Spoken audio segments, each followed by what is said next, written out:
Are we ready to roll? Give me 1 second, Mayor. Okay.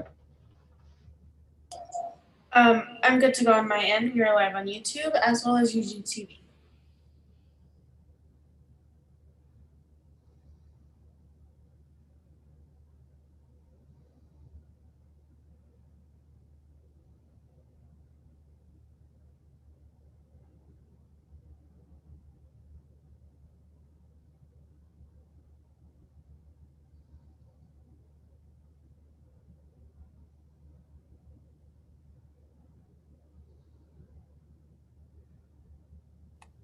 We're ready when you are, Mayor. Thank you. Rocky, again, if you would just help me, sometimes I don't see the hands raised. If there are any, I don't think that'll be as big an issue. We have quite a few commissioners still in the room. But if I miss something, just stop me. No problem. Okay. Before I call the meeting to order, I want to announce that due to COVID-19, commissioners, staff, and the public are attending remotely via Zoom or by phone. All participants joining by phone should mute their phones when not speaking to avoid background noise. During the meeting, please make sure that you announce yourself by name and title every time you speak, so the public that is observing knows who is speaking. This is critical given the number of remote participants and his current guidance from the Kansas Attorney General. Would the clerk please call the roll? Roll call. Johnson, Here. Payne,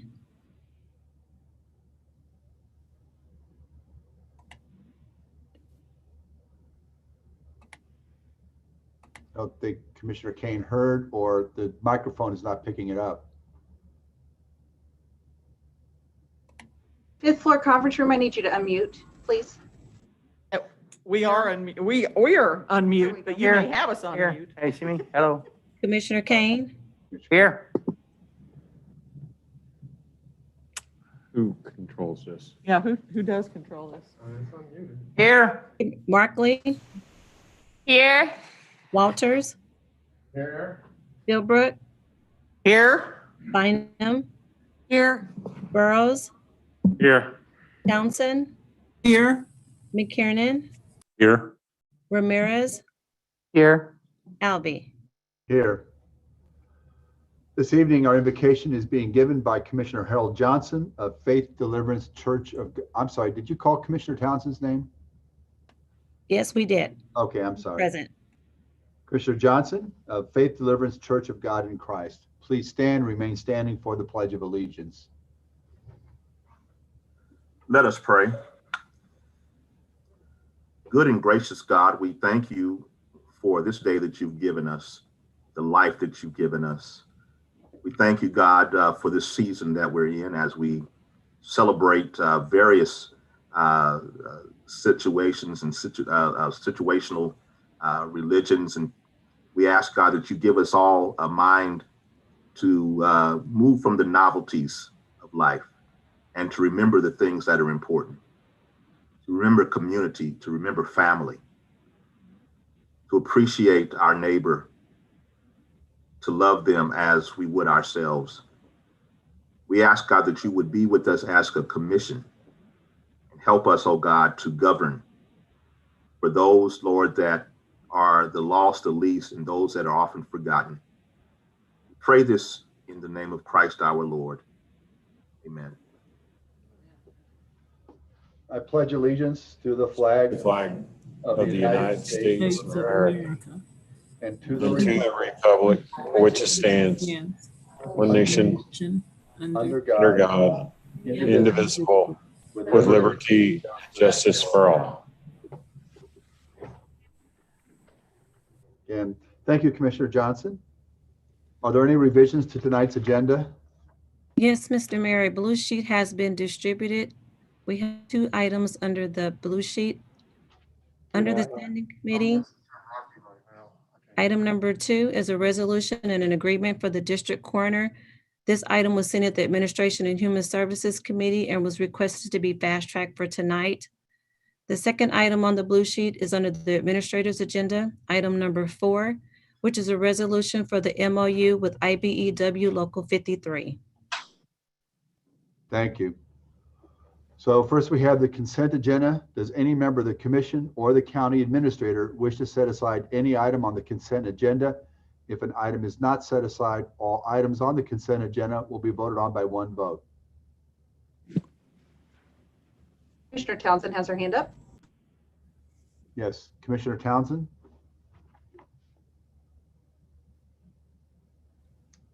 Thank you, Mayor. Yes, I would like to have, this is Commissioner Townsend, District 1. I would like to have consent agenda item number 5, dealing with the resolution with respect to the Quindale Ruins project set aside for a review of a new submission for some corrections and specifications in the resolution. Thank you. Are there any others? McKiernan, move to approve all other items as submitted. Ramirez, second. Thank you. We have a motion and a second. Roll call, please. Roll call Johnson, Aye. Kane, Aye. Markley, Aye. Walters, Aye. Philbrook, Aye. Bynum, Aye. Burrows, Aye. Townsend, Aye. McKiernan, Aye. Ramirez. Aye. The vote is 10-0. That motion carries. Thank you. That takes us to the set aside item, which is consent agenda item number 5. Commissioner Townsend? Thank you, Mayor. Commissioner Townsend, District 1. With regard to the version of the resolution that was disseminated, after I reviewed it, there's still some language in there that limits the ability of the in-district commissioner in District 1 to appoint members to the board in those circumstances where the number of board members would increase. The proposed resolution would allow for 3 appointments by the unified government, a board of 7. The mayor would have 2, the in-district commissioner 1. But beyond that, if the number should increase or decrease, there's no allowance for the in-district commissioner to have additional placements. And that's what the language is about. There is some proposed language. I don't know if Councilor Moore is on this program tonight online, or if Councilor Patrick Waters, who's come up with new and acceptable language to me that I would propose. Other than that, we may have to just read the new proposal into the record. So I would defer to council, either Councilor Moore or Councilor Waters if they're in attendance. Commissioner Patrick Waters is in attendance and he will address it. Thank you. Sure. Thank you. Patrick Waters, Legal Department. The new proposed language states that in section 1 of the resolution, should the size of the board increase to 9 members as set forth in the MOU, then the mayor CEO shall have the authority to appoint 2 members and the in-district commissioner shall have the authority to appoint 2 commissioners. Should the size of the board decrease to 5 members pursuant to the proportional representation set forth in the MOU, the mayor, CEO, and in-district commissioner shall each have the authority to appoint 1 member. Any additional changes to the numerical composition of the board beyond that set forth herein shall require approval of the unified government. That is the proposed edit. Commissioner, it sounds good to me. I like that language worked for you. Yes, it does, Mayor, and I appreciate Councilor Waters and Councilor Moore working on this. It was my intention not to have the in-district commissioner, whoever that person is, limited to just 1 appointment. If this becomes a fluctuating number, the terms of the board. So I think it's fair and equitable. And his language also talks about what would happen if the numbers go down. If there's a change not contemplated by the current language, then it would come back to the board for further review and action. So I move that the resolution as amended and read by Councilor Waters be accepted. Harold Johnson, second. Motion and a second. Any comments or questions? I do not see any hands, Mayor. Roll call, please. Roll call Johnson, Aye. Kane,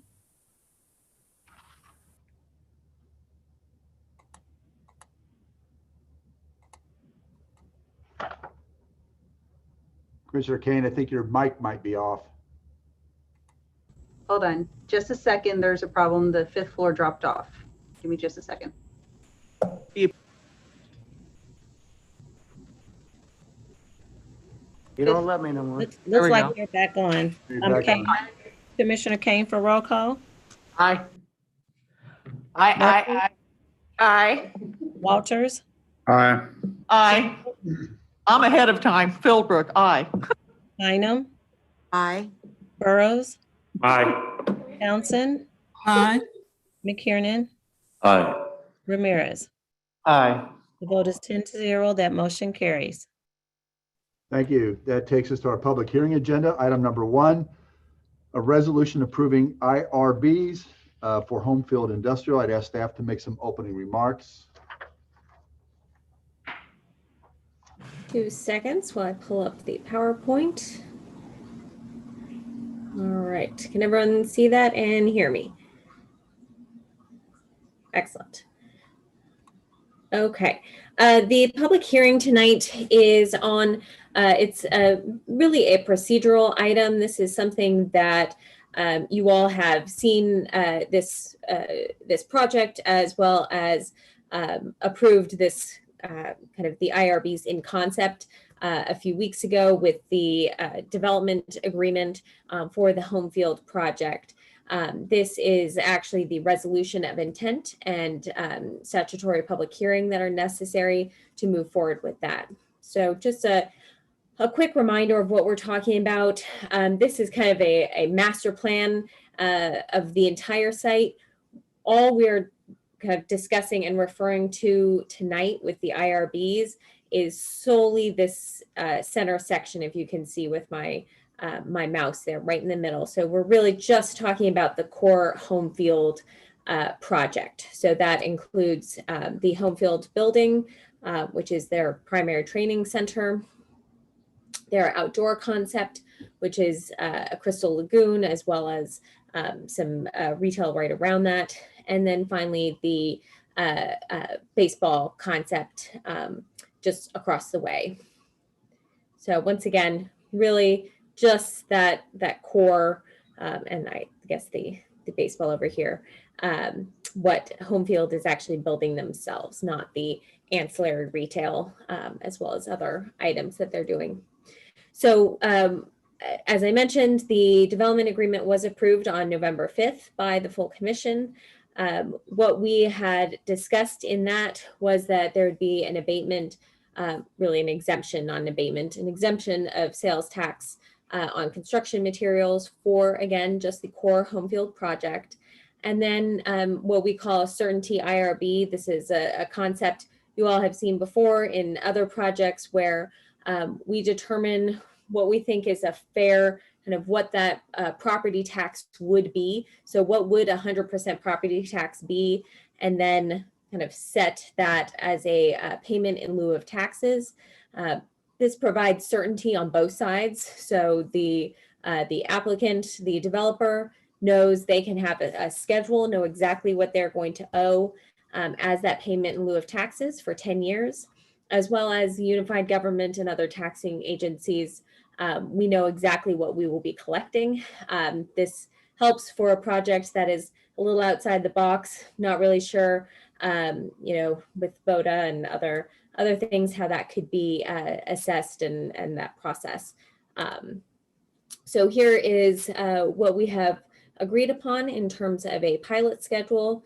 Again, this is just the core home field piece. The kind of remaining development, with the exception of the multifamily, which we'll discuss at a future meeting, but all the retail would be assessed as normal the normal property tax. So everyone is paying normal property tax with the exception of this certainty kind of pilot schedule as laid out here. That's all I have. Any questions? Thank you. I will now open the public hearing. Is there anyone who would like to speak in favor of this item? If so, please state your name and city of residency. For the record, you'll be given up to 3 minutes to state your comments. I don't see any hands, Mr. Mayor. Thank you. Have we received any notification from the public? No, no request from the public. All right. Is there anyone in opposition who would like to speak on this item? I don't see any hands. All right. Have we received any notification from the clerk? Have you received any notification from the public prior? No notifications from the public to the clerk's office. All right. If there are no further comments or questions, I will close the public hearing. Commission, any questions or comments? Burrows. Tom Burrows has a question. Okay, thank you. Commissioner Burrows. Thank you, Mayor. In discussion at the committee, there was questions about some areas within the contract that were left blank and a funding agreement dated as of such and such. But I asked if, and Catherine may have to remind me or legal, I asked about a dollar amount or a rate. I don't know. I'm hoping that this was the project. If not, I just know that my contract here doesn't have a date filled in on it within the contract. On page 7, lower paragraph 3.2, funding agreement dated as of November. We are now into December. Just wanted to bring that to the attention of the body. Commissioner Doug Bach, County Administrator. Right project, but the item where the interest rate is item number 1 on the standing committee agenda, that's the one you move forward. So that one will be presented with the interest rate by Ms. Von Atchen and our financial advisors on that item. Does not have anything to do with the IRB. Okay, thank you. Was there another question? It was just about that interest rate? That the date in this agreement says November blank 2020. Shouldn't it be funding agreement dated as of December? I'm sorry, I don't think anyone can hear that. I could not hear what was being. Sorry, my apologies, Mayor, to the public. Commissioner Burrows.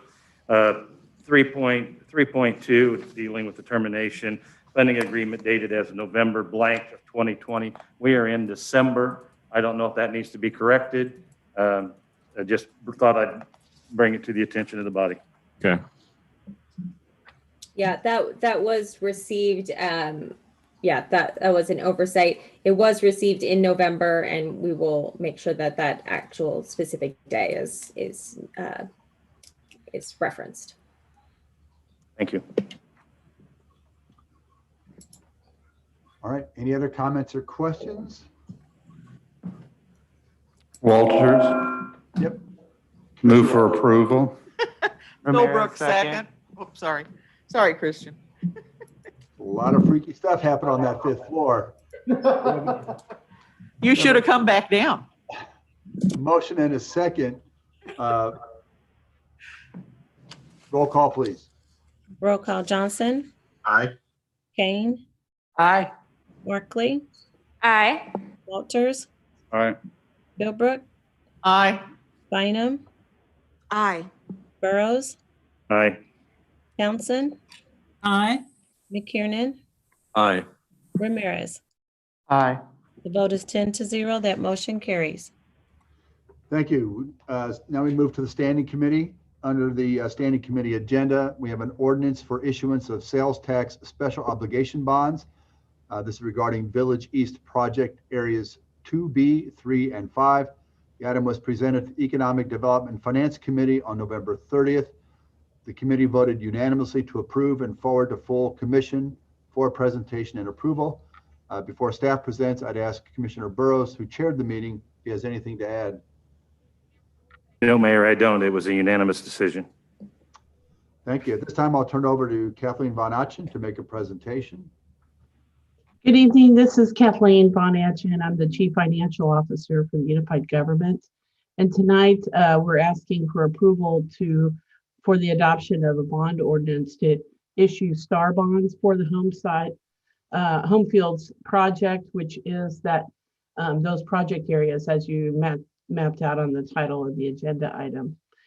Before I introduce the financing team who will be making the presentation, I wanted to make a few comments or introductory comments. So the financing team has undergone a thorough due diligence process to ensure that we are protecting the UG residents' interests.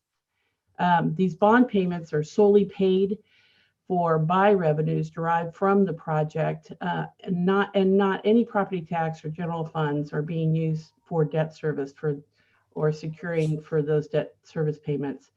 So the project has is a complicated set of circumstances that have been thoroughly discussed and analyzed, and this is proposed as a private placement bond issue with a limited number of investors. So once the project is constructed and completed and starts to generate sales tax as anticipated, the UG will refinance it as a public bond sale, and the interest rate will reflect the lower riskiness of the project given the established mature revenue streams. So at this point now, I would like to introduce to you two members of our finance team that are now with Baker Tilly. They were previously with Springstead, as you may remember Springstead. That company is now Baker Tilly. Dave McGilvery is certainly a financial advisor whom you've seen in the past, but a new person we're introducing, who's her partner, and his partner in crime is Elizabeth Bergman. Another resource who we have is very valuable and who we relied upon greatly is Gina Rekoff, who is with Gilmore Bell, our bond counsel. So I'm now going to open up my PowerPoint here and share my screen, and then they can get started. Sharing screen. Oh, here it is.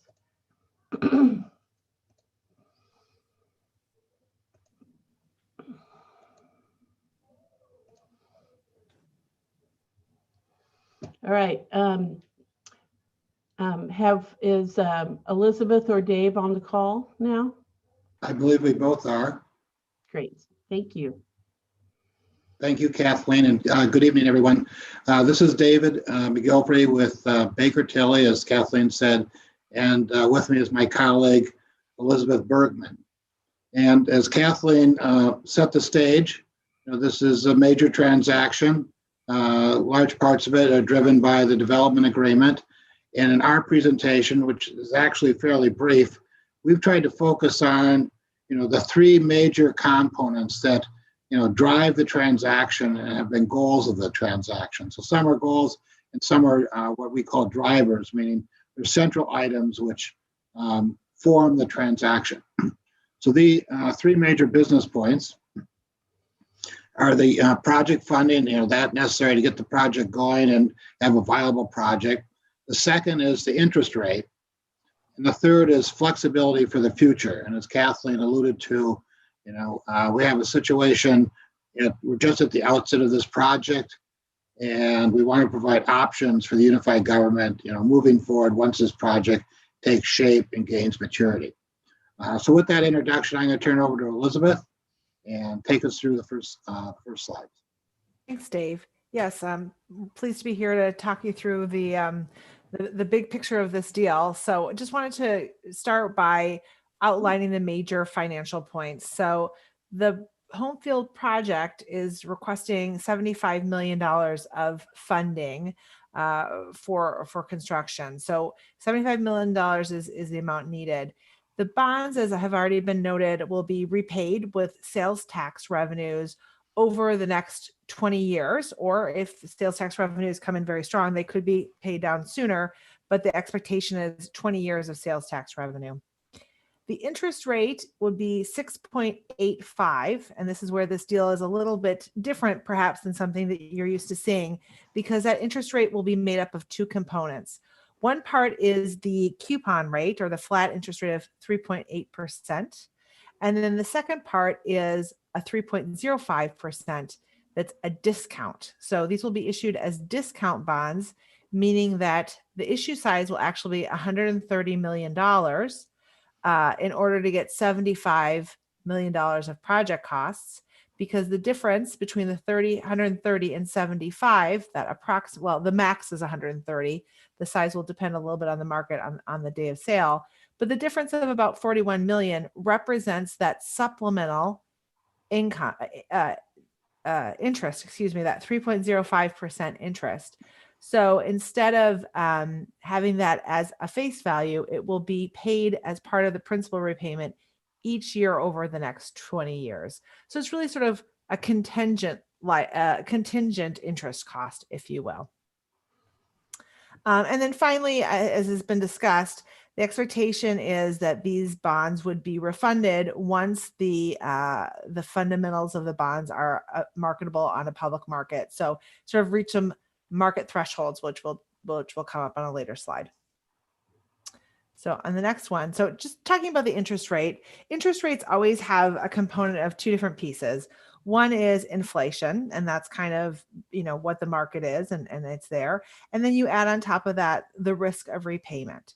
So these bonds supported by sales tax revenues are more risky and less clear in their repayment, the probability of repayment, than your general obligation bonds would be. So you'd see a difference in the interest rate on a sales tax revenue bond than you would on a general obligation bond. Because sales tax is the only source, and it's coming from a number of businesses that don't exist now with a relatively limited number of generators. The question becomes for investors, will the Menards that's paying sales tax this year in 2020 still be in business in 2040? And those kinds of questions. As a result of this revenue mix of sales tax from these different generators, these are bonds that would be called non-investment, junk grade, dirt bonds, any number of silly names that are attached to these, but make them bonds that aren't marketable in the general bond market the way the unified government's AA rated general obligation bonds are. Because of the risk profile of these bonds, the investors are different. So it's not your Fidelities or your familiar names of large financial institutions. They tend to be individual investors who have some interest or knowledge in the development. And that's exactly what's happening here with Home Field. So an investor who's willing to take a little riskier bond, but is interested in some return and higher return on their investment and return, if you will. Next slide, if you would, Kathleen. Thanks. So the discount, which is a concept that is a little unusual and probably one that has not been seen before to this extent from the UG. It's really the result of an overall market anomaly. Right now, U.S. Treasuries are extremely low, some of the lowest rates we've seen. In recent months, it's been about 0.8%. I think today the Treasury is 0.93. 10-year U.S. Treasury is that, which is very rare for it to go below 2%. And given that Kansas state law doesn't limits coupons to be the 10-year Treasury, so that 0.8 or 0.9, we'll see where it ends up once we set the pricing on this deal. And then plus 3%. So the maximum interest rate that you can pay on the face value is at 3.8%. So to make up the difference between the 6.85 and the 3.8, payments come in over the life of the debt as principal payments, but really making up that different interest rate component. So 6.85 is the expected rate or the agreed rate on these bonds. How we got there is, if that's what anybody's thinking, is a great question. It's really hard with the interest rate on these star bonds because each star bond deal is different. Each one has its own risk profile depending on what the revenue stream is, how long the revenue stream has been there. And then beyond that, these star bonds are issued infrequently. So it's not like the UG's general obligation bonds, where you have a lot of market information. So looking at previous deals from the UG, looking at the overall market profile and the risk of this, we've deemed that the 6.85 is in the range of appropriate interest rates for this deal. You can see in the slide below, the original Schlitterbahn deal was also sold to a private investor similar to this, but 5 years later, when the project was in place and the fundamentals of the revenue stream were such that the bonds were available to go out in the general market, we remarketed those bonds and at a 5.7%. And generally what you're going to see is a market rate is lower than what you'd see in this early startup phase with a star bond. Next one, if you would, Kathleen. And then finally, I think, as it has been discussed previously, our expectation would be that the 6.85 interest rate is really something that we'd have in place in the early years. But once the project is up and running and the sales taxes are coming in as expected, there would be an opportunity to refinance these bonds in the market. A couple things that would allow us to do that would be all the projects should be built. We'd want to see a track record with sales taxes. And in general, when we see a market issue with a star bond, we'd want to see at least $1.25 of revenue for every dollar that need to be paid out in debt service, as market investors are looking for a higher degree of security than this initial investor set would be. So I think those are the big picture themes of this this deal, and happy to take questions at this time.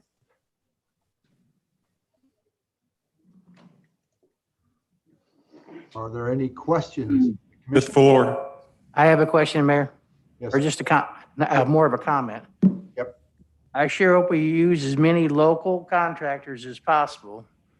And I know they said that that's their goal, but it really should be a positive effort to use those folks that are in this surrounding area. Thank you. Commissioner Johnson? Thank you, Mayor. Under the conditions that the interest rates change, and rather than go down, they increase, what would be the position on that? Will we still be paying that premium or that discount on the coupon, above the coupon rate, if the rates go up? This rate would be locked in at when we sell these bonds. So the only change to the interest rate would be if the UG decided to refinance the debt. And obviously that decision would be taken, for, a number of potential reasons, but primarily I think the hope here and the expectation is that it would be taken because of a decrease in interest rate because the project was established and able to be marketed more widely. So if interest rates were to go up and comparatively 6.85 was a more favorable rate, the UG would not need to refinance these. So always would have the option for what the lowest potential interest rate. That's how it helped. Yeah, so to say it a different way, we would never pay any more than 6.85 over the course of that. Correct. Okay, thank you. One more hand up, fifth floor conference room. Yes. Yes, Commissioner Ramirez, District 3. And since finance is not one of my fortes, can someone put into a quote unquote dummy 101 what the discount, what exactly is that compared to the interest rate? So I think I understand that. If you have, in order to reach $75 million in funding for the project, you are basically financing $130 million in bonds. So the difference between what you are financing, which is 130, and what you yield, which is 75, that difference between 75 and 130 is basically the interest rate built into that amount. Okay. I think I am following. Yeah, it'd actually be easier for me to show it on paper. But what they do is instead of saying, okay, you borrow $100 and you have a 5% interest on that, well, another way to do that is you borrow $1, but you're only given 90 cents to get to that dollar. Okay. I with that analogy, I understand it better. So that was the only question I had, because I understood everything else, but the discount and all of that was kind of going overhead. But thank you. Commissioner Burrows. Thank you. This is the item that I stated that when the committee moved forward, and it was unanimous decision of the committee to advance this to the full committee for discussion. Basically, what we're doing is we're providing a tremendous amount of income for the investors because of the risk associated to the project, and that those additional dollars of the interest on those bonds go back to the investors. And not knowing who the investors are, I mean, they're going to be making nearly doubling their money on this project from the investment of $75 million. The question we have before us is the amount of sales tax that we're giving up in addition to the monies that are going back to the investors to help the project along. If it pays off earlier, it's a benefit to us to move on from that thing. But I just wanted to bring it to the body's attention. 6.85 is a generous rate. This project, as it stated, I think the bond counsel made comment that I don't want to call them junk bonds, but these are risky bonds because of the project. And so we have the determination before us this evening is if we want to accept the 6.85 back to the investors over the life of the project to see the project come to fruition. And with Starbond, the sales tax from, I believe, our other businesses out in that corridor, Menards being one, will go towards paying those bond investors back. So that's what I wanted to bring to the attention. That number 6.85 was the number the committee was waiting for when we chose to go ahead and advance it to the full commission. So thank you for that opportunity, Mayor. Thank you. Commissioner Bynum. Thank you. I'd like to ask a couple of questions with regard to the bonds. And so Commissioner Burrows had indicated that retailers like sales tax collections on places such as Menards would be helping to pay down this bond issuance. And I want to clarify for myself and the public that that's the case. Does that mean also, Mr. Bach, that everything in that project area that generates sales tax is paying down this bond? Because that's not what I understood.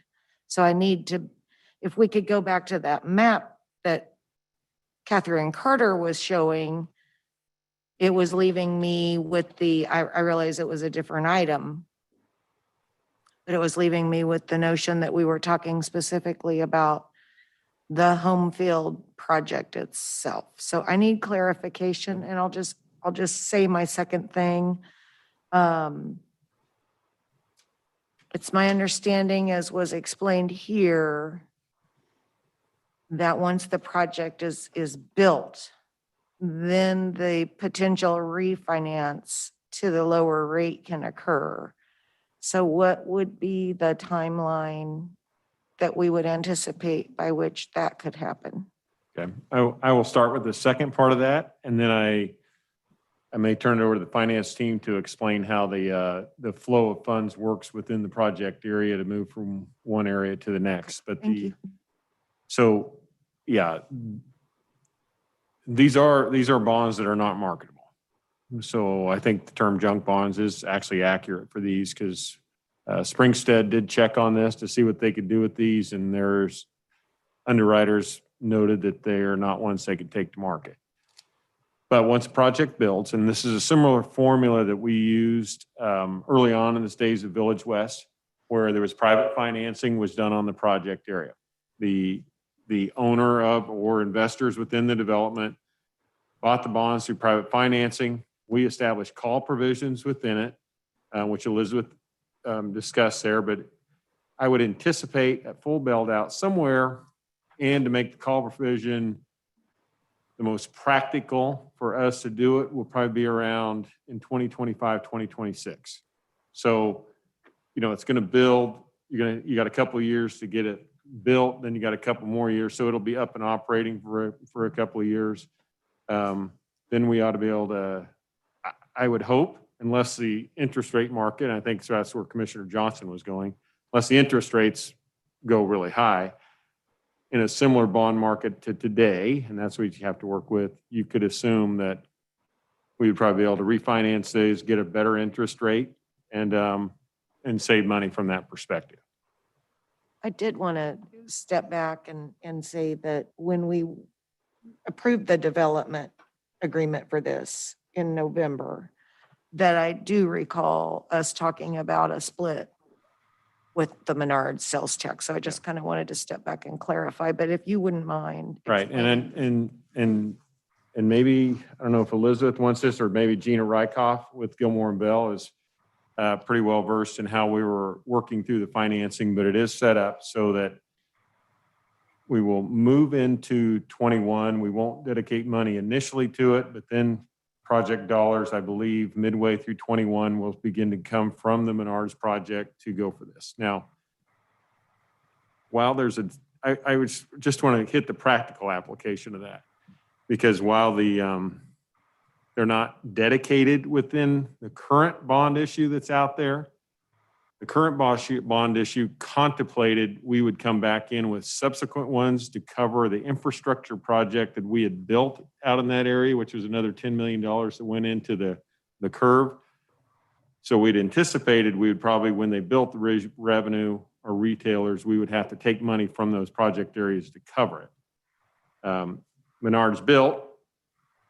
We didn't do a subsequent bond issue because we weren't ready to do anything with the Slitter Bond Group because they hadn't done anything there. So we just controlled it separately.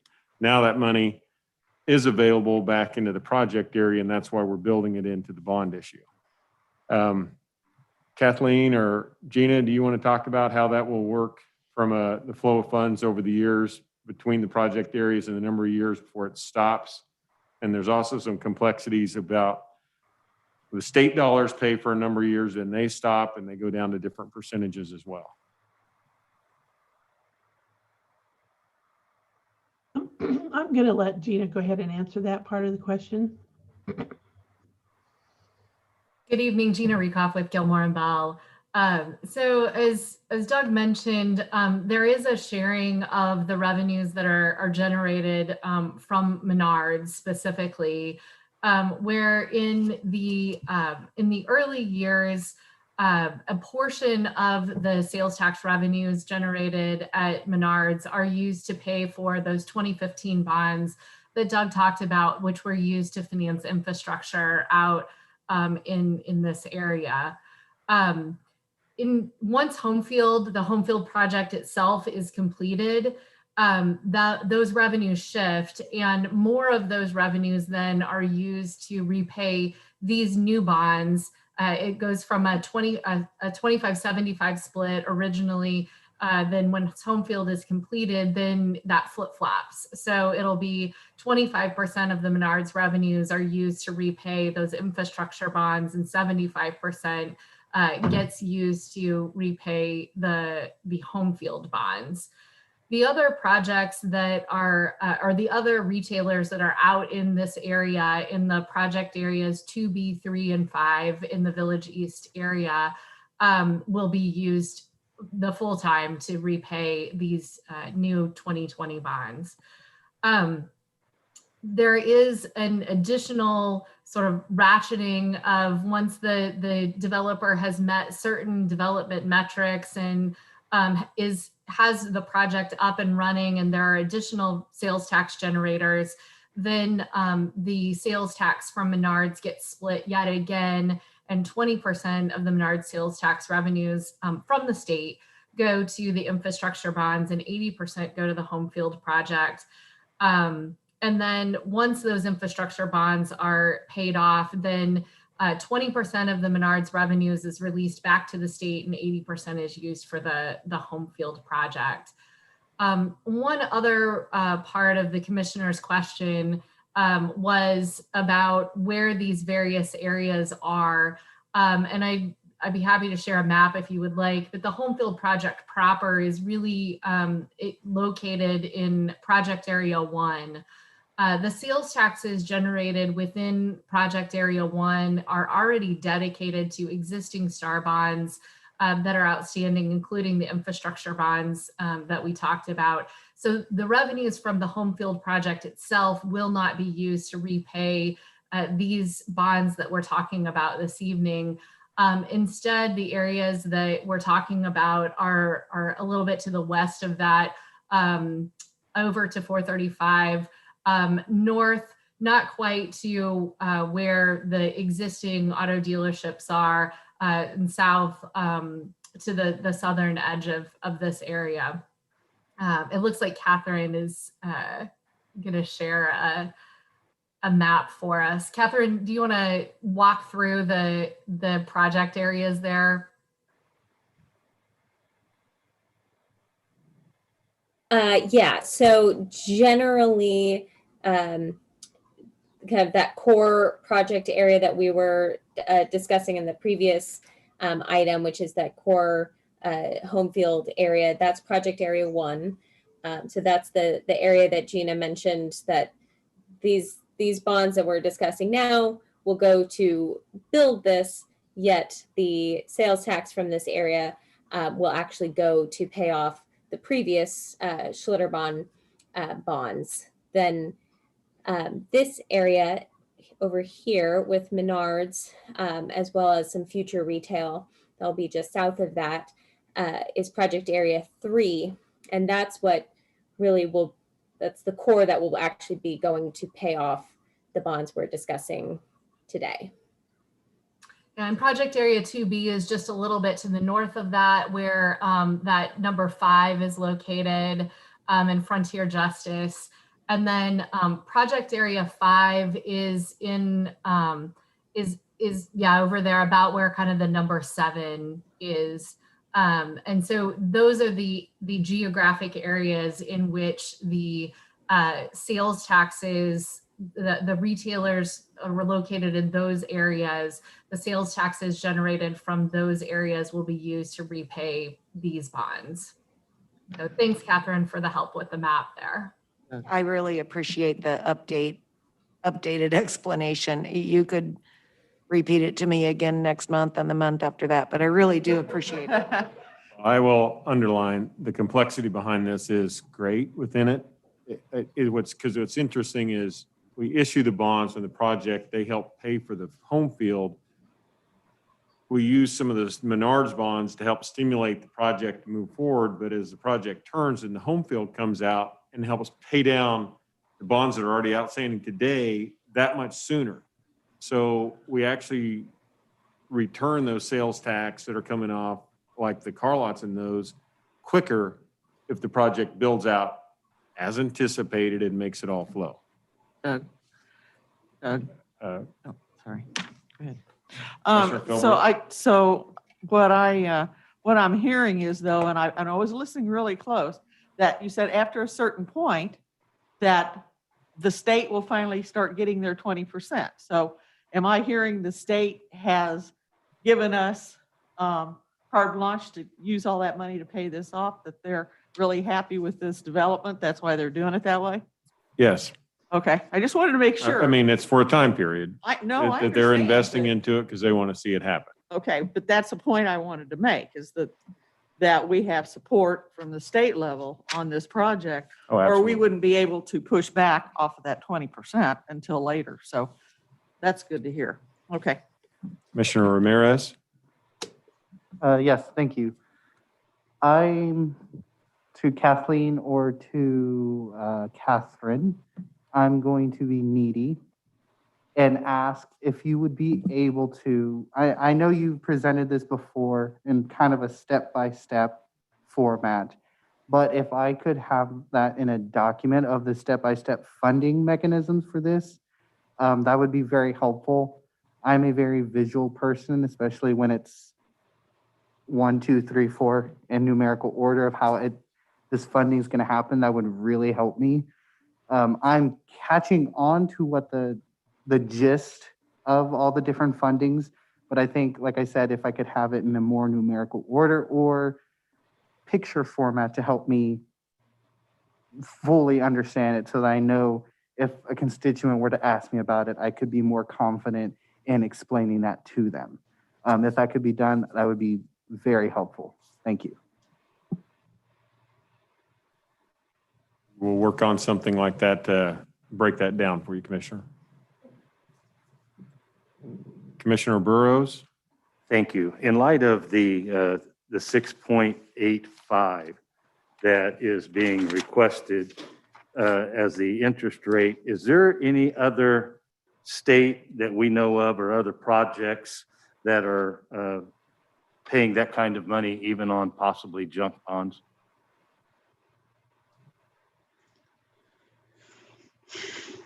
This is Dave McGilvery. We can research that. We know that there are transactions out there that are similar in terms of economic development that have interest rates, in that neighborhood. And so, we can do some market research of things in the recent past that have priced and see what we can come up with and supply those to Kathleen and Doug for dissemination. Thank you. I think it would be a benefit if we knew what the market, had an idea what the market rate might be. $55 million return on a $75 million investment is a healthy return. And I do know that there's risk involved. I was just looking out for the interest of not only our community but also the state's interest in this project. I want nothing more, like a number of the commissioners in this room, to see this project succeed and be the quality development that's been proposed. So it just begs the question is this a fair rate? And is it a competitive rate compared to others with challenges that have economic development challenges like ours?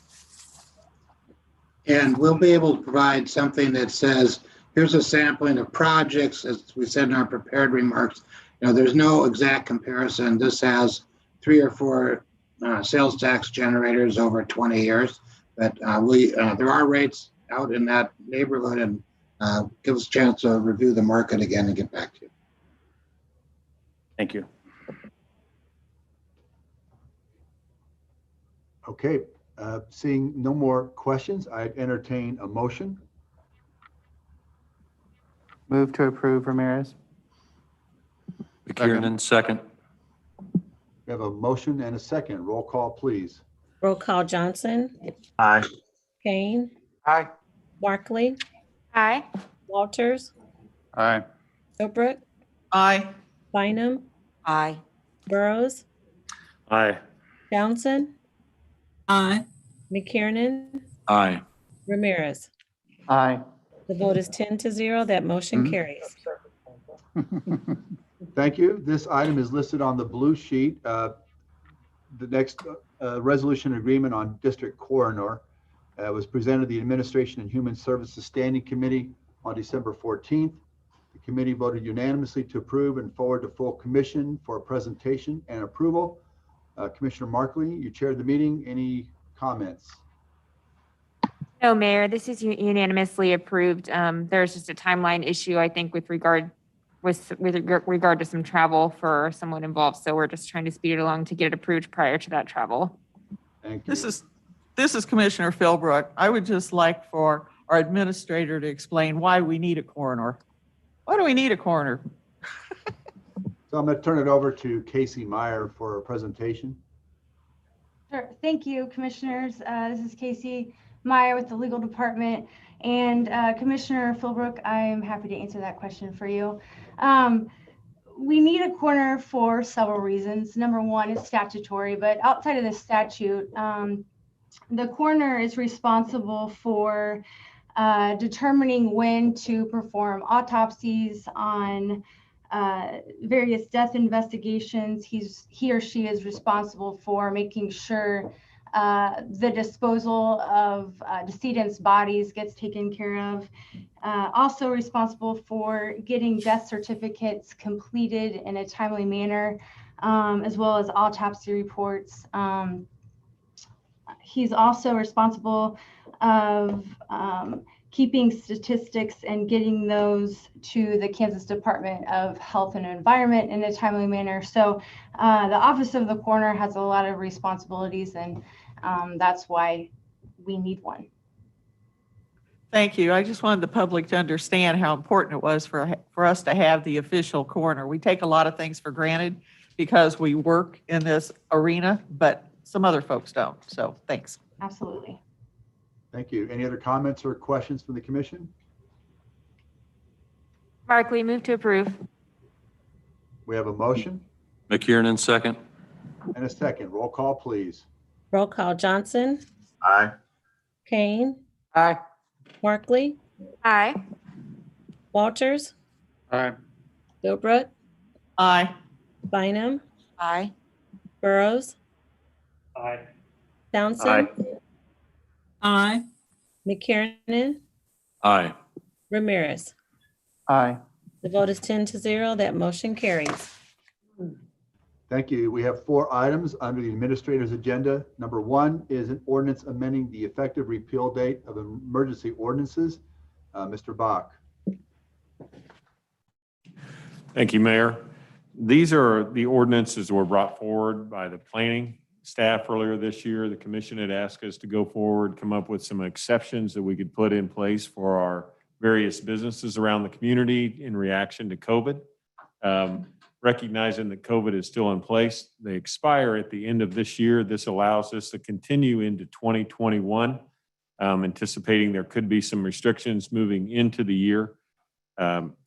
Mr. Hand is here to present if you would like to go back through those, but we thought it was the intent of the commission to keep these in place as we are moving forward. So we're bringing this forward for approval tonight. Move approval, Bynum.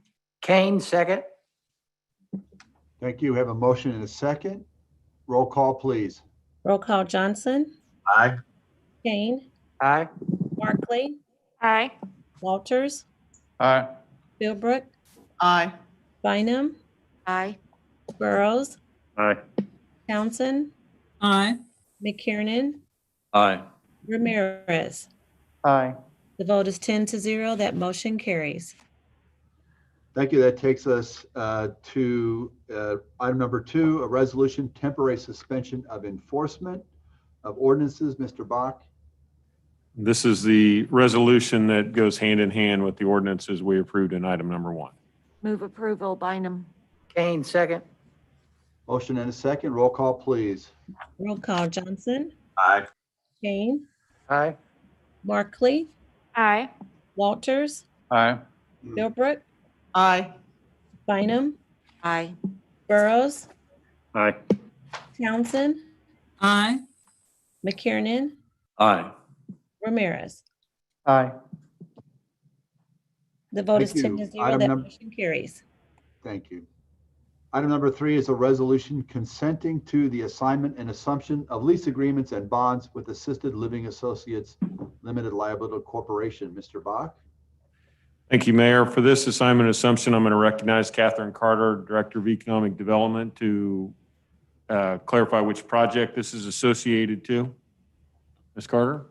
Thank you. Good evening, Catherine Carter, Director of Economic Development. This is a project that is, the client is Assisted Living Associates. Back, about 7 years ago, there were an IRB that was put in place for this project. This project is now being sold to a company called Foundry Commercial or Foster Senior Living. They are basically this is something we've seen a number of times, but this is this new owner basically taking complete assignment of the development agreement and the bond documents that went along with that industrial revenue bond. So they are taking full assignment of that and continuing the project as we had envisioned. Thank you. That, Mayor, we'd recommend approval of this assignment and assumption. Move to approve, Ramirez. Bynum, second. A motion and a second. Roll call, please. Roll call Johnson, Aye. Kane, Aye. Markley, Aye. Walters, Aye. Philbrook, Aye. Bynum, Aye. Burrows, Aye. Townsend, Aye. McKiernan, Aye. Ramirez. Aye. The vote is 10-0. That motion carries. Thank you. Item number 4 is on the blue sheet. It is the memorandum of agreement with IBEW Local 53. Move for approval, Kane. Bynum, second. Okay, motion and a second. Roll call, please. Roll call Johnson, Aye. Kane, Aye. Markley, Aye. Walters, Aye. Philbrook, Aye. Bynum, Aye. Burrows, Aye. Townsend, Aye. McKiernan, Aye. Ramirez. Aye. The vote is 10-0. That motion carries. Thank you. That concludes the regular meeting. We are adjourned in that capacity. Now called back to order as the Land Bank Board of Trustees. Does any member of the commission or county administrator wish to set aside any item on the Land Bank consent agenda? McKiernan, move to approve all as submitted. Ramirez, second. Thank you. We I have a just want to motion. make a comment, and because one of them's in my district, and that's one at 6235 Kansas Avenue. It's nice to see a couple of buildings going on that area, because we have had a lot of problems with dust and other issues in that area.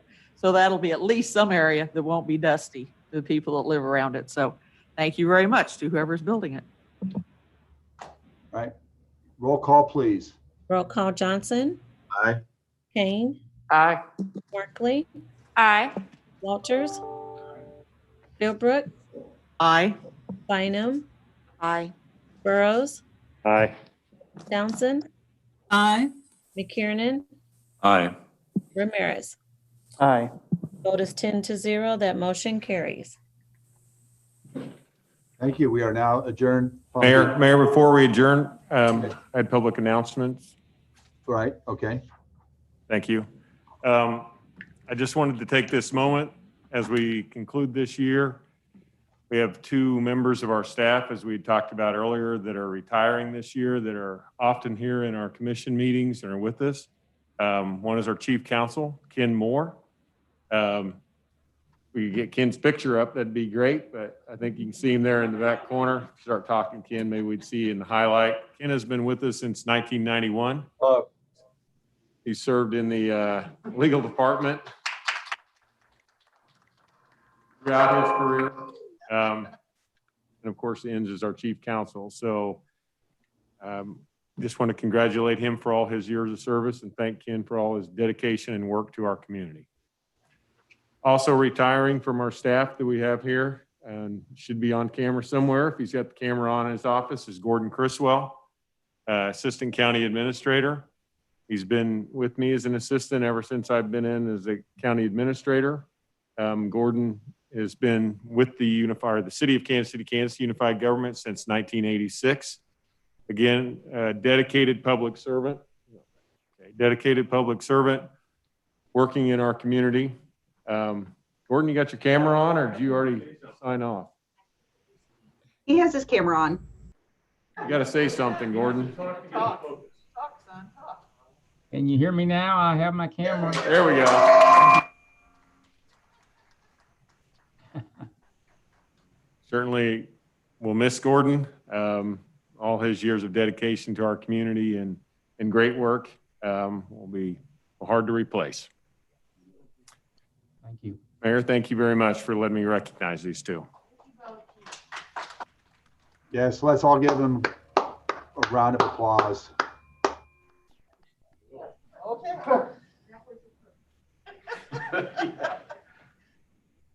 It will be sorely missed. In fact, we didn't approve your retirement, but it never came to a vote. Let's just put it that way. Move to decline, Johnson. Second. Why should they let something small like a pandemic run them off right now? Second on that. You can't leave. No, it was great working with both of these gentlemen. Other people will hold their title, but they are irreplaceable, really. Thank you for all your assistance to me in District 1 over these years. Thank you, much appreciated. Thank you. All right, we will move on. We are now adjourned and we are beginning again now as the Public Building Commission. Call to order, please. Roll call. Mayor, that is a different Zoom link Oh, that was given out for the PBC, all right. so we need to sign in through that. Okay, so we're leaving here and we'll come back within 2 minutes. As soon as everybody's there, we can start.